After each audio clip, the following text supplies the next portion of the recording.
सुनो ममता, इधर आओ, ये पकड़ो, फिर मुझे ऑफिस के लिए देर हो रही है। अरे बस आई, जरा ये आटा लगा दो, रिया और अर्पित को कॉलेज के लिए देर ना हो जाए। तभी ममता जी हाथ पोंछते हुए रसोई से बाहर आती है। लाओ जी, क्या दे रहे हो आप, मुझे बताओ। ममता, ये पकड़ो 15,000 रुपया, और इस बार घर का खर्च ठीक से चलाना, अभी बीच बीच में नहीं दे पाऊंगा मैं। हाँ भैया ठीक है। बस तेरी यही बात ना मुझे जचती नहीं है राजेश।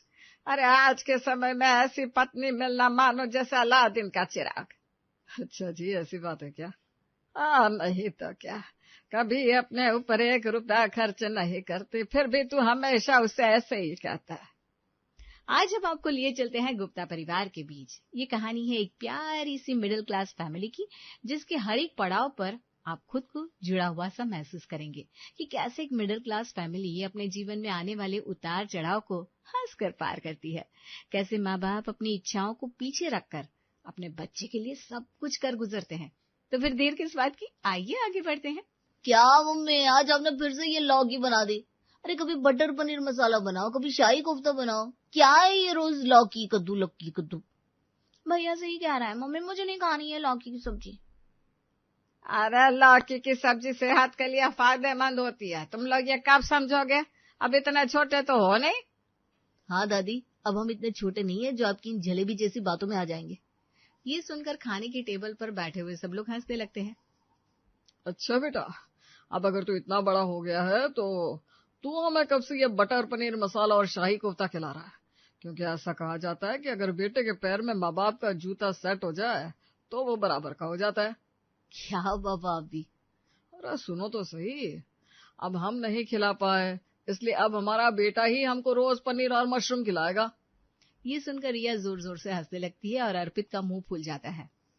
अच्छा, ज्यादा हंस मत रिया, चल जल्दी से खाना खा, और कल ही तुम दोनों के लिए बढ़िया सी पनीर की सब्जी बनाऊंगी। अब तो खुश हो जाओ दोनों। अर्पित और रिया चहकते हुए अपनी माँ ममता के गले लग जाते हैं। ममता, जो कि सिर्फ नाम से ही ममता नहीं थी, उसकी हर एक बात में उसकी ममता झलकती थी। फिर एक दिन सब साथ में बैठकर टीवी देख रहे थे, तभी अच्छा सुनो पापा, अब आपको कुछ याद है अभी कि नहीं? क्या रिया बेटा? अरे आपकी सिल्वर जुबली एनिवर्सरी आने वाली है। अरे हाँ, ये तो मैं भूल ही गई। इस बार की राजू की शादी के 25 साल पूरे हो जाएंगे। तो फिर इस बार तो ग्रैंड पार्टी होनी चाहिए पापा। अब तो बस बताओ, सारा अरेंजमेंट हम कर लेंगे। तभी ममता सबके लिए चाय लेकर आती है। बड़े ही खुश लग रहे हो तुम, ऐसी क्या बात है, मैं भी तो जानूं। अरे मम्मी, आपकी शादी को 25 साल कंप्लीट होने वाले हैं, तो इस बार हम कुछ अच्छा सा बड़ा सा सेलिब्रेशन करेंगे, हमने सोच लिया है। तुम लोग ना बस खर्चे की बात ही सोचते रहते हो। जाओ जाकर पढ़ाई में ध्यान लगाओ। पापा कभी तो अपनी जेब ढीली करो। हाँ पापा, इतना पैसे इकट्ठा करके क्या करोगे? माहौल की गर्मी बढ़ती देखकर ममता बीच में टोकती है। अच्छा सुनो, हम इस बार ना बढ़िया सेलिब्रेशन करेंगे, लेकिन एनिवर्सरी तो बाद में है। उससे पहले एक और गुड न्यूज सुनाती हूँ तुम लोगों को। अभी अभी तुम्हारी बुआ का फोन आया था। अच्छा, क्या कह रही थी जीजी? कह रही थी कि रोहन का रिश्ता पक्का हो गया है और शादी भी ज्यादा लेट नहीं करेंगे, क्योंकि मार्च से तो गर्मी पड़नी शुरू हो जाती है। अच्छा, फिर तो शादी जनवरी या फरवरी में होगी। हाँ, देखो कब निकलती है, जीजी जल्दी ही फोन करके बताएंगी। अरे वाह, रोहन भैया की शादी। मम्मी मैं पहले से कह दे रही हूँ, इस बार मुझे बढ़िया सा लहंगा चाहिए और मैं चांदनी चौक से ही लूंगी। रिया, अभी पिछले साल ही तुम्हारी मौसी की बेटी की शादी में तुमको कितनी बढ़िया ड्रेस दिलाई थी। पापा वो ड्रेस मैं 3 बार पहन चुकी हूँ और कितनी बार रील बनाऊंगी मैं उसी पर। लो जी, कर लो इनसे बात। अरे ममता, तुम जरा इनको बताओ, अगर मैं मेरी शादी का सूट अभी भी पहन लेता हूँ तो उसमें क्या कुछ घिस जाता है अगर कुछ घंटे पहन भी लिया तो? आप रहने दो पापा प्लीज। इतना कहकर अर्पित और रिया वहां से नाराज होकर चले जाते हैं और राजेश जी मुस्कुराने लगते हैं। अरे आप भी ना, बच्चे बड़े हो गए हैं, उनको क्यों छेड़ते रहते हो? देखो नाराज होकर चले गए। अरे मैं उनको सिखाना चाहता हूँ ममता कि हम मिडिल क्लास लोग हैं, हमें हर बात में सेक्रीफाइस करना आना चाहिए। अच्छा चलो, मुझे ऑफिस के लिए देर हो रही है, मैं निकलता हूँ। फिर कुछ दिनों बाद। कहाँ हो ममता? घर में बड़ी शांति दिख रही है, बच्चे और मम्मी कहाँ गए? अरे आज अर्पित के एक्स्ट्रा क्लासेस है ना, तो वो लेट आएगा। रिया अपनी फ्रेंड की बर्थडे पार्टी में गई है, मम्मी जी मंदिर गई है, वो सामने वाली कॉलोनी के मंदिर में आज कीर्तन है। अच्छा, तो आप घर पर बैठे क्या करिए? शाम का समय है, आप भी बाहर घुमाओ। अरे मैं भी अभी बाहर से सब्जियां लेकर ही आई हूँ। अरे ममता, क्यों परेशान होती हो तुम? मैं कहता हूँ सुबह सुबह मुझसे मंगा लिया करो, तुम अकेले जाती हो तो मुझे बड़ा ही डर लगता है। अरे अब क्या डरना, अब हम कोई नई नवेली दुल्हन तो है नहीं जो आप डरते हो। अब पूरे 25 साल होने को आए। आप भी ना खूब मजाक करती है ममता जी। मुझे अकेले का डर इस बात का नहीं है जिसके आप मजे ले रही हैं। मुझे डर है कहीं गाय बैल आकर आपको मार न दे, ऊपर से ये दिल्ली की घनी आबादी। अच्छा ऐसी बात है। शाम को सब्जियां सिर्फ इसलिए मैं लेने जाती हूँ क्योंकि सुबह यही सब्जियां दुगने दाम में मिलती हैं। अच्छा सुनो, यहाँ बैठो, मुझे तुमसे कुछ जरूरी बात करनी है। हाँ बताओ, ऐसी भी क्या बात है? अरे यहाँ आकर बैठो, कभी तो मेरे लिए भी समय निकाला करो मोहतरमा। अरे बच्चे आ जाएंगे, आप भी ना कमाल करते हो। सुनो, ये रहे तुम्हारे लिए कुछ पैसे जो मैंने कुछ टाइम से अकाउंट में बचा कर रखे थे। इनसे तुम अपने लिए मंगलसूत्र ले लेना। अरे आप भी ना कमाल करते हो, अभी मंगलसूत्र लेने का समय कहाँ है? अभी हम कितनी जिम्मेदारियों के बीच फंसे हुए हैं। अरे लेकिन ममता, इन सब जिम्मेदारियों को निभाते निभाते कब 25 साल निकल गए पता ही नहीं चला। मुझे अच्छे से याद है जब आज से 15 साल पहले ये घर लिया था, उस वक्त तुमने अपने गहने बेच दिए थे। तब से आज तक हर शादी में तुम वो नकली गहने पहनकर जाती हो तो मेरा जी बड़ा ही बेचैन सा हो जाता है। अरे इतना सोचा नहीं करते, यही तो हम मिडिल क्लास वालों का जीवन है। अगर इतना सोचने बैठ गए तो जिएंगे कैसे? अब नहीं बनता है तो नहीं बनता है। अच्छा एक बात बताओ, चलो जिनके पास है वो भी कितना ही पहन रहे हैं वो लोग डर के मारे छिपा छिपा कर बैंक लॉकर में रख रहे हैं। बात तो सही है तुम्हारी, लेकिन इस बार एक मंगलसूत्र तुम ले ही लो, भले ही चाहे छोटा सा हो। सोने के दाम देखे आपने आसमान छू रहे हैं। अरे ठीक है ना, इतने पैसे में आ ही जाएगा ममता। और हाँ, जो भी थोड़े बहुत कम पड़ेंगे उसके लिए मैं बैठा हूँ ना। ठीक है लाओ, इस बार आपका इतना मन है तो मैं भी मंगलसूत्र ले ही लूंगी। अच्छा अब चलती हूँ, रसोई में बड़ा ही काम फैला पड़ा है। आज तो वैसे भी तुम्हारे बेटे को वेज पनीर रोल खाना है वही बनाने जा रही हूँ। अच्छा, तो साहबजादे के लिए वेज पनीर रोल बन रहा है। ममता, बेटा बड़ा हो गया है, उसने अभी अभी जिम भी ज्वाइन किया है, तो लड़कों को ना जरा शौक होता है डाइट वगैरह का, तो उसका ध्यान रखना। तभी अर्पित और दादी घर आते हैं। ला ममता, मेरी थाली लगा दे, बड़ी जोर की भूख लगाई है। हाँ मम्मी, मैं भी भूखा हूँ, बाहर का कुछ भी नहीं खाया। क्यों भाई, आज एक्स्ट्रा क्लास थी फिर भी नहीं खाया? मैंने तुझे एक्स्ट्रा पैसे दिए थे ना कैंटीन से कुछ खरीद कर खाने के लिए। अरे मम्मी, उतने पैसे से घर वापस चला होगा ये सोचकर लालच आ गया। अब देखो ना, बस का किराया भी तो 45 रुपए हो गया है। ये सुनकर राजेश जी के कान खड़े हो जाते हैं। अच्छा, मतलब हमारे राजकुमार जी बड़े हो चले? आज पहली बार सुनकर अच्छा लगा। मेरा बेटा तो बचपन से ही समझदार है। देखा नहीं आपने कैसे जब हम मेला देखने गांव जाते थे तो रिया को रोते देख हमेशा कह देता था, रिया को खिलौने दिलवा दो मम्मी, मुझे कुछ नहीं चाहिए। सुन रहे हो ना पापा, मैं बचपन से ही समझदार हूँ। तभी रिया भी अपनी फ्रेंड की बर्थडे पार्टी से आती है। अच्छा, किसकी तारीफों के फूल बांधे जा रहे हैं और मुझे छोड़कर कौन समझदार है इस घर में? आजा आजा रिया बेटा, कहाँ रह गई थी तू? ये देख, तेरा भाई अपने आप को खुद ही समझदार का खिताब दिए जा रहा है। ये आ गई पापा की परी। अरे कुछ घर के काम काज सीख ले बेटा, आखिर एक दिन तुझे पराये घर जाना है। अरे जब जाना होगा तब सीख लेगी, अभी से क्यों मेरी बेटी के ऊपर बोझा लाद रही हो तुम मम्मी? हाँ सच में मैं तो अपने पापा की परी हूँ। इतना कहती ही रिया राजेश जी के गले लग जाती है। थोड़े ही दिनों में घर में ममता की ननद की बेटी की शादी की तैयारियां शुरू हो जाती है। फिर एक दिन, ममता, आज ही हेमा का फोन आया था, वो तुझसे कहने में हिचक रही थी तो मुझसे कह रही थी। अरे ऐसी भी क्या बात है जो दीदी ने आपसे कह दी और मुझे बताने में हिचक रही है? आज तक तो कभी ऐसा नहीं हुआ। अरे कुछ बस यही कह रही थी कि पहले बच्चे की शादी है तो भैया भात तो लाएगा ना। आखिर अब वो भी घर परिवार के बीच बैठी है, एक लड़की को दोनों परिवारों की तरफदारी करनी पड़ती है। बस इतनी सी बात। अरे भात तो हम जरूर लेकर जाएंगे। दीदी ने आखिर ऐसे सोच भी कैसे लिया? आप फिक्र मत करिए मम्मी जी, हमसे जो अच्छे से अच्छा बन पड़ेगा हम अपनी तरफ से करेंगे। इतना कहकर ममता सोच में पड़ जाती है। इतनी बड़ी बात मैं कैसे भूल गई, हमको जीजी के यहाँ भात भी बनना है। मम्मी जी से तो कह दिया, लेकिन अब इनसे भी तो बात करनी पड़ेगी। आजकल महंगाई जो इतनी बढ़ गई है, 1 लाख से नीचे तो कोई बात ही नहीं बनती। शाम को जैसे ही राजेश जी घर आते हैं, ममता उनके सामने भात का जिक्र चलाती है। सुनिए जी, वो मैं कह रही थी कि हमें ना भात की तैयारी भी करनी है। हाँ ममता, मेरे दिमाग में ये बात चली रही है बराबर। दीदी के यहाँ पहला भात है। धीरे धीरे शादी के दिन नजदीक आने लगते हैं और घर में बड़े जोरों से शादी की तैयारियां होने लगती है।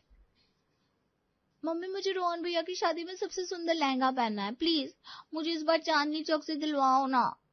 हाँ बेटा, इस बार पक्का तुम्हारे मन का दिलवाएंगे। और फिर उसके साथ की ज्वेलरी भी चाहिए ना मम्मी, वो मैं लाजपत से लूंगी। पिछली बार की तरह नहीं, आपने शिखा भाभी से मांग कर पहना दी थी। अरे ठीक है भाई, जैसा तुम कहोगे। बस अभी रिया गई ही थी कि अर्पित माँ के पास आता है। मम्मी सुनो ना। हाँ बताओ, अब क्या है तुम्हारी फरमाइश? अभी अभी तुम्हारी बहन गई है, वो भी अपनी लिस्ट पकड़ा गई है। अरे मम्मी, मेरी कोई लिस्ट नहीं है, लेकिन समझो ना, अब आपका बेटा बड़ा हो गया है। इस बार मेरा मन है कि मैं रोहन भैया की शादी में सबके जैसे कोट सूट पहनूं। प्लीज दिला दो ना इस बार।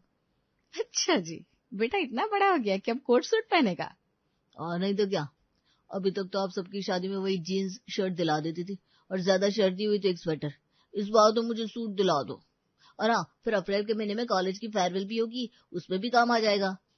ठीक है भाई, मैं आज ही तुम्हारे पापा से इस बारे में बात करूंगी। बस बच्चों की ये सब बातें एक तरफ बैठी दादी लज्जू भी देख रही थी, सुन रही थी। पता नहीं ममता कैसे ये सब अकेले हैंडल करेगी, मुझे तो इसकी बड़ी चिंता लगी रहती है। 2-4 दिन और बीत जाते हैं और फिर एक दिन सब खाने के टेबल पर होते हैं। मम्मी ये रहे पैसे। ममता, कल से तुम और मम्मी जाकर भात की तैयारी शुरू कर दो, क्योंकि अब ज्यादा दिन नहीं बचे हैं। हाँ राजेश, अब बस 20 दिन तो बाकी है, सारा काम समय से हो जाए तो ठीक रहता है। वही ना मम्मी, मुझे भी बड़ी चिंता लगी रहती है, पर करूँ तो क्या करूँ। इस बार तो एक तो सैलरी भी लेट आई, ऊपर से कट कर आई है। कुछ समझ में नहीं आ रहा क्या करूँ। अरे कट क्यों गए भला? अरे सबको यूं जाता देख मैंने भी टर्म प्लान ले लिया, उसी का पैसा इसी महीने काटना था। खाना खाते खाते राजेश चम्मच को भी प्लेट में टिकाकर माथे पर हाथ रख लेता है। उसे ऐसे हताश देखकर ममता आती है। अरे आप बिना एकदम बच्चों के जैसी हरकत करते हो। चलो पहले खाना खा लो। मैं हूं ना, सब संभाल लूंगी। अगले दिन से लज्जू जी और ममता खरीदारी के लिए जाने लगते हैं और अब ननद की यहाँ भरने के लिए ममता सारा बढ़िया सामान खरीदती है। ममता, अब तो पैसे भी खत्म हो गए, अब कहाँ से करेंगे? अभी तो और सामान लेना है। आप फिक्र मत करिए मम्मी जी, मेरे पास कुछ बचत के पैसे रखे हुए हैं, मैं उनसे सब कर लूंगी। फिर एक दिन, मम्मी मेरे सूट का क्या हुआ? अभी सिलने नहीं डाला तो फिर नहीं मिलेगा, पापा से कहकर दिलाओ ना पैसे। अरे तुम्हारे पापा ने तो कब से मुझे पैसे दे दिए थे, मैं देना ही भूल गई, अभी लाती हूँ। ममता अंदर से पैसे लाकर अर्पित को देती है। अरे अब वो रिया भी रोएगी, वो क्या लिए बिना रह जाएगी। हाँ मम्मी जी, उसको भी हम दिला देंगे। अब बच्चे हैं, इनका जी करता है तो चिंता फिक्र से दूर ये जीवन का सबसे खूबसूरत समय होता है। अब आप भी सोच रहे होंगे कि ममता के पास इतने पैसे कहाँ से आए। वो हम आपको बताएंगे, लेकिन थोड़ा इंतजार। धीरे धीरे करते शादी में जाने को बस 5-6 दिन बचते हैं। ममता, रिया और लज्जू जी के साथ साथ शाम के समय बाजार से घर आती है। चल चल बेटा जल्दी, तेरे पापा भी अब आ गए होंगे, उनके खाने के लिए भी तैयारी लगानी है। अरे मैं तो कब से तुम लोगों की राह देख रहा था, तुम लोग आज कहाँ रह गए? भात की तैयारी पूरी हो चुकी ना, या अभी भी कुछ बाकी रह गया है? अरे भात की तैयारी तो कब की हो गई, अब की बिटिया रानी की थोड़ी तैयारी हो गई और थोड़ी बाकी है। वही उनके बड़े भाई की शादी जो है। तभी अर्पित भी चहकता हुआ घर आता है। मम्मी मुझे ना इतना अच्छा लेकिन तभी ममता अर्पित को चुप रहने का इशारा करती है। अरे ये मम्मी को क्या हुआ, मुझे चुप रहने को क्यों बोल रही है, जबकि सूट के पैसे तो पापा ने दिए। चलो होगी कोई बात। थैंक्स मम्मी, मुझे इतना अच्छा लहंगा दिलाने के लिए। अच्छा, तो बिटिया रानी लहंगा ले रही है। अब तुम और अम्मा भी अपने लिए एक साड़ी ले लेते हैं ममता। अरे नहीं नहीं, मेरे पास तो अभी बहुत सारी पड़ी है। मैं आपके लिए एक बढ़िया सी शर्ट और अम्मा जी के लिए एक साड़ी लेकर आई हूँ। अरे कितना कहा इससे बाजार में, लेकिन मेरी एक नहीं मानी। क्यों ममता, क्या कह रही है मम्मी? अरे अभी पिछले साल पिंकी दीदी की बेटी की शादी में ही तो ली थी हमने, अभी 2 बार ही तो पहनी है। और तुम लोग मुझे मेरी सिल्वर जुबली पर भी कुछ गिफ्ट करोगी कि नहीं? हाँ हाँ, उसके लिए तो हम ऑलरेडी तुमको कुछ दे चुके हैं, बस कुछ और देना बाकी है। हाँ आप चिंता न करो, वो भी हो जाएगा। सब खुशी खुशी शादी में जाते हैं, खूब एंजॉय करते हैं। ममता और राजेश के बात को देखकर सब उनकी खूब तारीफ करते हैं, जिससे दोनों के चेहरे का सुकून देखते ही बन रहा था। अब सब घर लौट आते हैं और शादी की चर्चा हर रोज बड़े जोर शोर से चलती रहती है। फिर एक दिन, मम्मी सुनो ना, पापा से कहकर एक बाइक दिला दो ना। पूरे 4 साल इसी पब्लिक ट्रांसपोर्ट पे या फिर दोस्तों की गाड़ी पर लटक लटक कर बीत गया। अब तो दिला दो, बस कुछ डाउन पेमेंट दे दो, बाकी मैं देख लूंगा। ठीक है, बात करते हैं आज तुम्हारे पापा से। शाम को राजेश जी ऑफिस से आने के बाद जब गर्म चाय की चुस्कियां ले रहे थे, तब ममता को राजेश से बात करने का ये सबसे ठीक समय लगा। सुनिए जी, वो अर्पित कह रहा था कि अब एक नया खर्चा तैयार होगा उसका, मुझे अच्छे से पता है। अरे आप क्यों नाराज होने लगते हैं? बेटा है आपका, जवान हो रहा है, उसके भी कुछ शौक है। अरे ठीक है माना, लेकिन ये आजकल के बच्चे चादर देखकर पैर क्यों नहीं फैलाते? हमेशा चढ़ाई बड़ी करने में क्यों लगे रहते? अरे वो बाइक के लिए कह रहा था। मेरे पास तो पैसा है नहीं, तुम्हारे पास हो तो दे दो।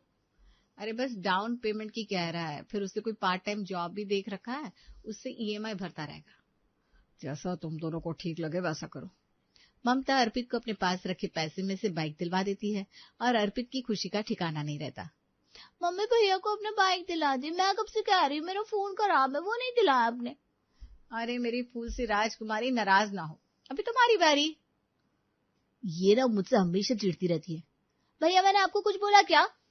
अगले ही हफ्ते रिया का बर्थडे था और अपने बर्थडे पर मोबाइल गिफ्ट में देखकर उसकी खुशी का ठिकाना नहीं रहता। वो खुशी से नाचने लगती है। अब बस बीते बीते वो दिन भी आ जाता है जिसका हमको अपनी कहानी की शुरुआत से इंतजार था। जी हाँ, राजेश और ममता की शादी की सिल्वर जुबले का दिन। सुबह सुबह, ममता कहाँ हो? आज भी रसोई में ही लगी रहोगे क्या? आज तो मैंने भी ऑफिस से छुट्टी ले लिया, चलो बाजार चलते हैं। देखो शाम होने को आई। बाजार क्यों? अरे वो मंगलसूत्र भूल गई क्या? अरे नहीं, मैं कुछ नहीं भूली हूँ। मुझे हर बात अच्छे से याद है जिसमें आपकी और मेरे परिवार की खुशियां छिपी है। मतलब? तब तक अर्पित, रिया और लज्जू भी आ जाते हैं। लो मम्मी, ये रहा आपका सरप्राइज। हाँ मम्मी, खोल कर देखो। हाँ बहुत जल्दी से बताओ मेरी पसंद कैसी है? ममता खोलती है, उसके अंदर एक बड़ी ही सुंदर साड़ी और राजेश के लिए कपड़े थे। बस मन गई मेरी एनिवर्सरी, और क्या चाहिए। चलिए जी, आप भी फटाफट से कपड़े पहनकर तैयार हो जाइए। और हाँ, वो मंगलसूत्र फिर कभी। मुस्कुराकर ममता एक मिडिल क्लास परिवार की नींव को और मजबूत करने की ओर अपने कदम बढ़ा देती है।